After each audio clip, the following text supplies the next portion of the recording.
How's it going, everyone? Coming off last quarter in the fall and us seeing how quickly game prices fell, and obviously in the holiday season that's kind of to be expected, but going into the first quarter of 2022, there are a ton of games coming out, and for the average person, I doubt you're going to be buying all of them, so I actually want to scroll down. I'm on releases.com. It's a good site to look at the schedule of games coming out, and I'm going to go game by game and pretty much go down whether or not it's a buy or a wait for a sale for the average person. For me, since I cover games on the channel, chances are I'm going to buy the majority of the games, even if I say it's a wait for a sale. That's for the average person, in my opinion. Like, that's like me pretending that I don't have this channel, we don't have this channel, and I would just be buying games regularly. There are going to be a couple games that I'm going to skip, but regardless, just because there's no way I can play absolutely everything. We're going to be looking at PS4 and PS5 games, although there's no real PS5 true exclusive coming out in quarter one, so gonna be PS4 and PS5. So yeah, let's get right into it. January is kind of a light month for the most part. On January 20th, however, you do have Blackwind, which top-down mecha game. We'll see how the reviews are gonna come out for that. I don't think that's gonna hold up in price for too long, so yeah, probably wait for sale on that one. January 20th, probably the biggest PlayStation game release of the month. That is Tom Clancy's Rainbow Six Extraction. Like, yo, if you guys have been watching videos on our channel for a little while, you know the answer to that. That is an absolute wait for a sale. That game, I could see being the quickest dropping in price Ubisoft game of all time, and we've seen Ubisoft games drop in price at an exponential level last fall, with Far Cry 6 already going down to $20, Riders Republic going down to $25 like 3 weeks after release. You guys know the deal. This game does not have a ton of buzz around it either. They just added it to Xbox Game Pass as well, so not going to be dropping a premier price point on this for PlayStation 4 or PlayStation 5. I highly would recommend you guys not to do that, just because if you do have interest in the game, wait a little while and chances are it's going to pay dividends for you and you'll be able to get it at a much cheaper price. Maybe I'll end up being wrong about that, but if past is prologue, that's a pretty certain bet. End of January, we do have a couple games that interest me personally. Gunvolt, Chronicles, Luminous, Avengers, and then COGEN Sword of Rewind. You know, those are smaller titles. Those games interest me, so I would probably buy them, but for the average person, probably wait for a sale. But COGEN Sword of Rewind actually looks really cool. That's a game I think everybody should know about if you're into 2D action titles.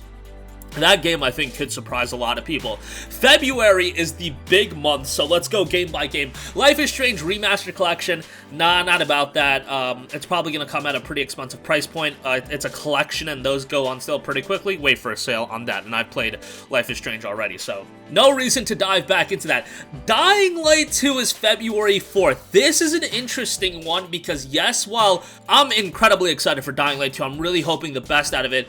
Dying Light 1, and we know with Dying Light 2, is a game that just got better over time with all of the content that got added. Given that February is a heavy month, look, if you're limiting yourself to 2 games, Dying Light 2 might be one that you want to wait for a sale on or wait to get when a bunch of the updates are out. That is honestly something to consider. As much as people are excited about the game, you gotta take, if you're staying on a budget, you gotta take a couple games off of the February lineup, and yeah, Dying Light 2 might be one of them, so yo, for me, I'm gonna buy it, absolutely. I'm gonna buy it and play it day one, but for the average person, I would consider waiting for a sale on. Like, if the reviews come out and they are tremendous, check it out, but that is one that, you know what, in 3 months, it's gonna have a lot more content added to it. You'll probably be able to get it on sale. So yeah, that's a hard one to say wait for a sale on, but that is something to consider. But I know a lot of you guys are going to buy it, and that's one that really, as far as the line goes, you can go either way on that one. Yeah, so take that for what you will. It's really hard to say one way or another, and if February was an average month where it wasn't packed with game releases, I would say definitely that's a buy day one, given how good Dying Light 1 was, but again, February is just packed with a lot of games. SIFU is February 8th. This is coming from Slowclap, who did Absolver. Absolver was a good game, but it wasn't a great game. SIFU is $40. While there is a level of excitement towards the game, $40 is a bit pricey. Gonna have to say wait for a sale on that one. Edge of Eternity, February 10th, wait for a sale. The PC version is not getting that great of a reception. I'm a big JRPG guy, and even I'm probably not going to be playing that on February 10th. I might check it out if I finish Dying Light 2 quick enough by then, but yeah, I'm probably going to check Dying Light 2 and SIFU out. Edge of Eternity for me is probably even going to be a skip, and for like the average person, even if you're super into JRPGs, I would probably say wait for a sale on that one. King of Fighters 15, that's February 17th as well. Like, if you're super into fighting games, obviously that's going to be a buy. King of Fighters is awesome. The games have been rather consistent. The beta was solid. And if your budget can afford it, King of Fighters 15, if you're a fighting fan, obviously that's going to be a buy if you're a fighting game fan. But much like Dying Light 2, you guys know the deal with fighting games, a lot of extra content and whatnot. And eventually you're gonna get like a discounted complete edition or a discounted deluxe edition. That's just generally the case with all fighting games these days. Horizon Forbidden West on February 18th. Yeah, you guys already know the deal with that. That's a buy. Easy slam dunk buy there. Sony games have been holding up in price quite hard over the last year. When you look at the games that have come out, Ratchet & Clank, it's been, what, 7 months since that game is coming out, and the best you can get it for is $50. So I wouldn't expect a deep discount on Horizon Forbidden West. Remember, PS4 release, $60. PS5 release is $70, so that's a bit of a bummer. Kind of the reality of this situation. Destiny 2 The Witch Queen. If you're into Destiny 2, obviously that's going to be a buy. Grid Legends, easy wait for a sale on that one, seeing that go on sale pretty quickly. Dynasty Warriors 9 Empires, if you're into Dynasty Warriors, these games do hold up in price pretty hard, so that's something to consider. Elden Ring on February 25th, obviously, slam dunk, easy buy on that one. From Software games also hold up in price pretty hard, so I wouldn't expect to see a deep discount on that for quite a while. Maybe by the end of the year, you'll be able to get it for $40 or $35 at the lowest. I can't see it going lower than $35, and you're talking about at the end of the year, so that's a long, long time to wait.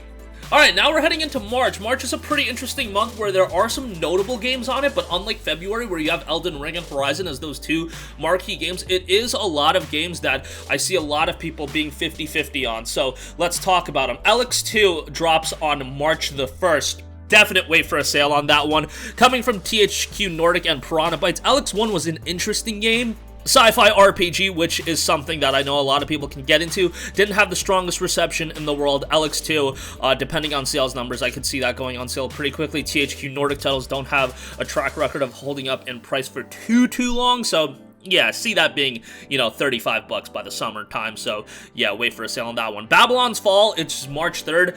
I'm saying wait on a sale for that one as well. That game, I'm seeing the gameplay of it. I did not play the beta, but that game has not won me over. Personally speaking, that game has not won me over at this point. When I first heard about it, Platinum Games, Square Enix working on a game, was pretty excited about it, but right now I'm on the fence, hoping it ends up surprising me, and yeah, really do hope it ends up surprising me, because co-op title by Platinum Games, that sounds like something that could be really, really good, but still a bit on the fence about that one. Gran Turismo 7 on March 4th. Look, I'm really excited to actually play Gran Turismo, so I'm gonna say that's a buy on that one. I've been, like, itching to play Gran Turismo recently, and this is a mainline entry. It's been a while since GT6 came out. When was that? Back in like 2013?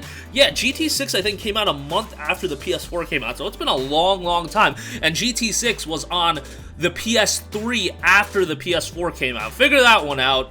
Probably made sense because these games do big in Japan, and in Japan it takes a little bit longer for like the transition to happen, but yeah, GT7 on PS4 and PS5, excited for that one. It's going to be a buy for me. I'm going to check that out day one for sure, and I would check that out even if, you know, I didn't cover video games on the channel. Persona 4 Arena Ultimax, this is coming out for $30, really good price. If you played P4 Arena and enjoyed it, hey, this is a good buy. They priced it accordingly. It's not too expensive, and we still need to hear about what's going on with the special edition or whatever, if it's including Persona 4 Golden, because if that's the case, that edition's an easy buy as well.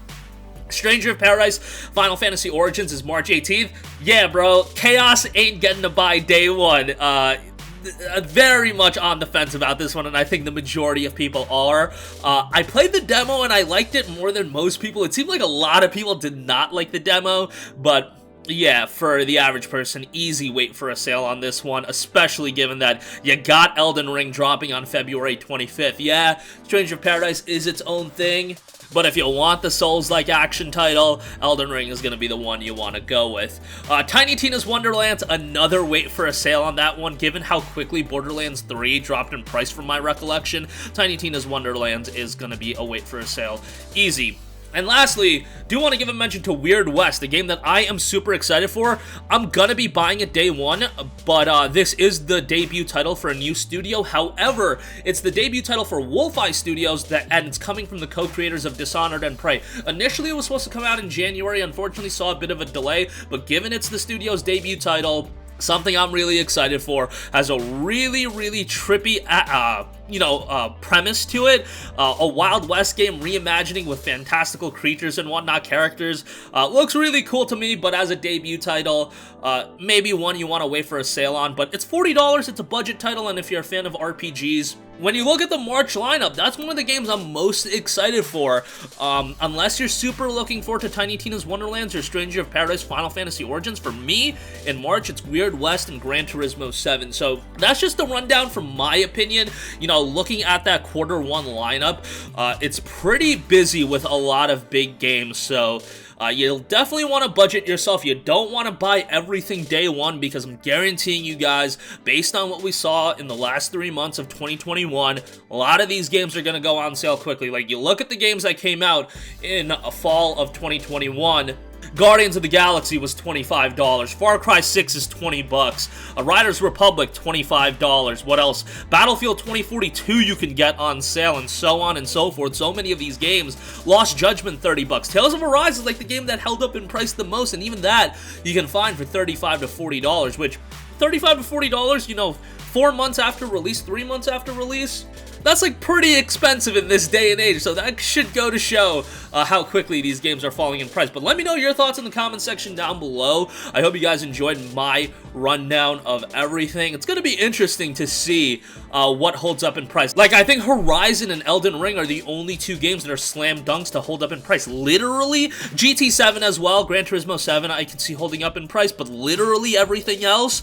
I could see going on sale fairly quickly. Maybe King of Fighters 15 also can hold up in price, but everything else, like, to be honest, for quarter one, the only games that I can see holding up in price for a long time, which we're talking like until the fall, until we're seeing deep discounts, is Horizon for sure is going to hold up in price. Elden Ring's going to hold up in price. GT7 is probably going to hold up in price. And probably King of Fighters 15. I want to say that's going to hold up in price for a little bit, but even that can go on sale. Everything else in this lineup, like Rainbow Six Extraction, you guys know the deal. Dying Light 2, that might be like a surprising pick for you guys, but I do think it's going to go on sale quicker than people expect. We'll see. I'll come back to this video in 6 months and see if I have egg on my face, but we'll see. ELEX 2, see that going on sale pretty quickly. Stranger of Paradise Final Fantasy Origins, same thing. Tiny Tina's Wonderlands, absolutely see that going on sale quickly, so it'll be a fun quarter to monitor, but again, if past is prologue based on fall of 2021, it is a good idea to be careful with what you buy day one. But that's going to do it for me. Let me know all your thoughts in the comment section down below. Sound off there. Thank you for watching, and goodbye.